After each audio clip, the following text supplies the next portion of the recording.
بسم اللہ الرحمن الرحیم۔ اپنا اسلامک اسٹوڈیو کے معزز ناظرین خوش آمدید۔ معزز ناظرین، یوں تو ہمارے آخری نبی حضرت محمد مصطفیٰ صلی اللہ علیہ وسلم کی عادت مبارکہ تھی کہ آپ ہر وقت مسکراتے اور آپ کے چہرہ مبارک سے نور کی برسات جاری رہتی۔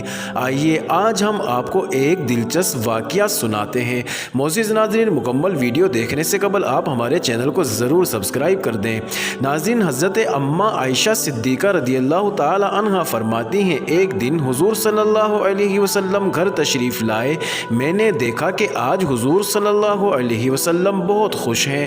حضور صلی اللہ علیہ وسلم جلدی میں کوئی چیز اٹھا کے جانے لگے تو میں نے راستہ روک لیا کہ میں نے نہیں جانے دینا۔ حضور صلی اللہ علیہ وسلم نے کہا، اے عائشہ رضی اللہ تعالی عنہا، میرا کوئی انتظار کر رہا ہے۔ اماں عائشہ صدیقہ رضی اللہ تعالی عنہا نے عرض کیا، حضور لوگ تو آئے ہی رہتے ہیں، میری بھی بات سن لیں۔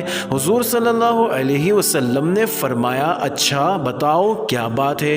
تو حضرت اماں عائشہ صدیقہ رضی اللہ تعالی عنہا نے بتایا کہ مجھے میرے والد نے کہا تھا، جس دن حضور صلی اللہ علیہ وسلم کو خوش دیکھو تو میری اور اپنی بخشش کی دعا کروانا۔ حضور صلی اللہ علیہ وسلم نے اپنے پیارے ہاتھ مبارک اوپر اٹھائے اور کہا، اے اللہ، عائشہ اور ابو بکر کو عزت والی زندگی عطا فرما۔ اے اللہ، ان کا حساب قیامت میں آسان فرمانا۔ اور پھر کہا، اے اللہ، انہیں بغیر حساب کی جنت عطا فرمانا۔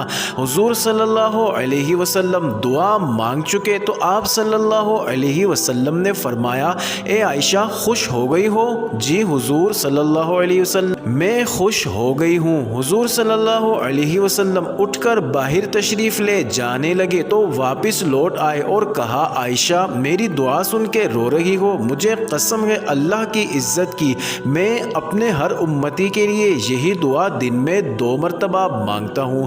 معزز ناظرین، یہ تھی ہمارے آقا حضرت محمد مصطفیٰ صلی اللہ علیہ وسلم کی محبت، جو اپنی امت سے فرمایا کرتے تھے، اور آج کا امتی کس مقام پر کھڑا ہے یہ سوچنے کی بات ہے۔ معزز ناظرین، حضور علیہ الصلوۃ والسلام کے احسانات یاد کر کے ایک بار اپنے آقا علیہ السلام کی بارگاہ میں درود شریف کا نذرانہ ضرور پیش کیجیے گا۔